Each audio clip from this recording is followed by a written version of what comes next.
Gracias, señor presidente. Buenas noches, señor ministro.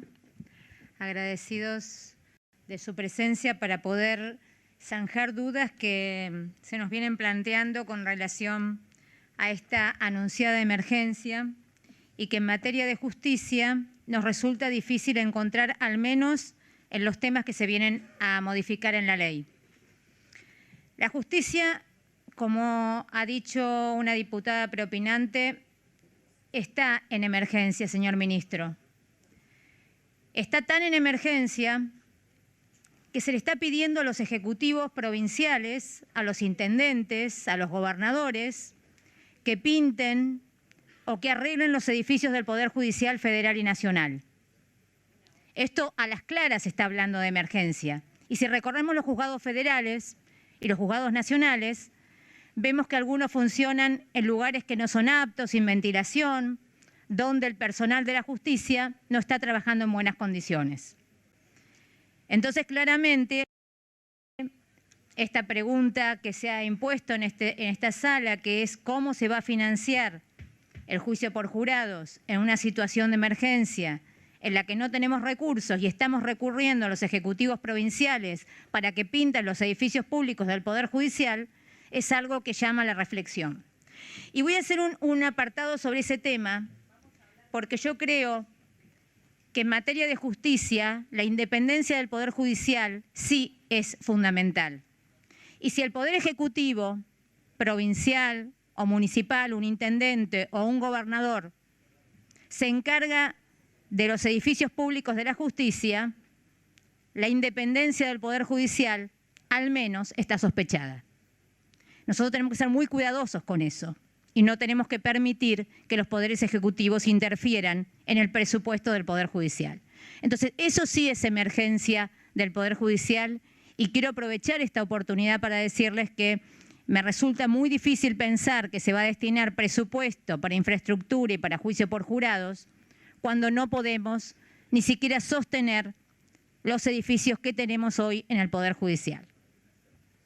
Entonces voy a reiterar la pregunta para que se revea la respuesta sobre el presupuesto que vamos a invertir en el establecimiento del juicio por jurados. El otro tema que es realmente preocupante es pensar qué se va a hacer con los pliegos que han sido retirados del Senado, porque es una costumbre que ya ha tenido el anterior gobierno también, que retiró 56 pliegos del Senado y luego estuvo durante todo el mandato diciendo que el Consejo de la Magistratura demoraba los nombramientos. Es importante también que haya una metodología para que esos pliegos, que suponen un trabajo de años del Consejo de la Magistratura, vuelvan al Senado para tener el respectivo avance. También debo destacar la importancia de la designación, y esto quiero también preguntar, sobre el representante del Poder Ejecutivo en el Consejo de la Magistratura. Un tema que resulta fundamental para el normal funcionamiento del órgano.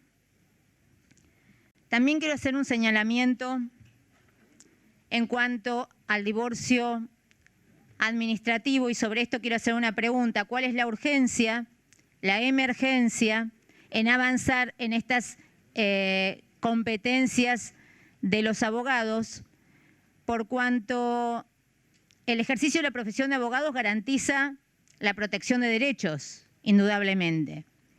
Y se plantea que con la presentación en el órgano administrativo, de común acuerdo, se logra el divorcio vincular.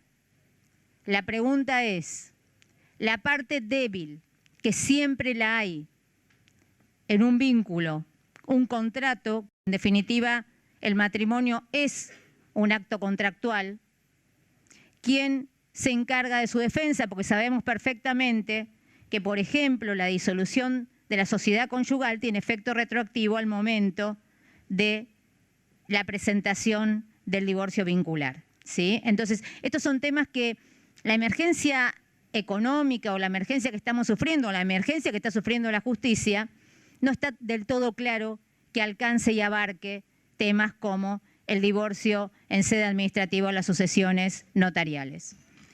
Finalmente, señor ministro, un pedido que ya ha hecho la diputada Los Penato y que creo que es de fundamental importancia. Con la corrupción no hay persecución. Con la corrupción es algo con lo que no hay que transar. Se lo digo como diputada que viene de la provincia de Santa Cruz. Y le puedo asegurar que la corrupción atravesó nuestras vidas durante 30 años.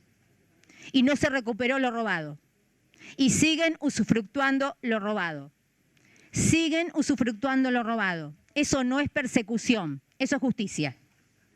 De modo tal que creo, y que es fundamental, no solamente que haya un proyecto muy fuerte y muy firme desde el Ejecutivo con relación a ficha limpia, es indispensable que no estén utilizando de guarida los fueros. La ficha limpia es fundamental. Ese sí que va a ser un gesto de terminar con una casta. La casta que se llevó durante muchos años los bienes y los recursos de muchos argentinos. Entonces, ficha limpia tiene que ser un proyecto de emergencia para los argentinos y así lo dejamos solicitado desde la Unión Cívica Radical. Muchas gracias.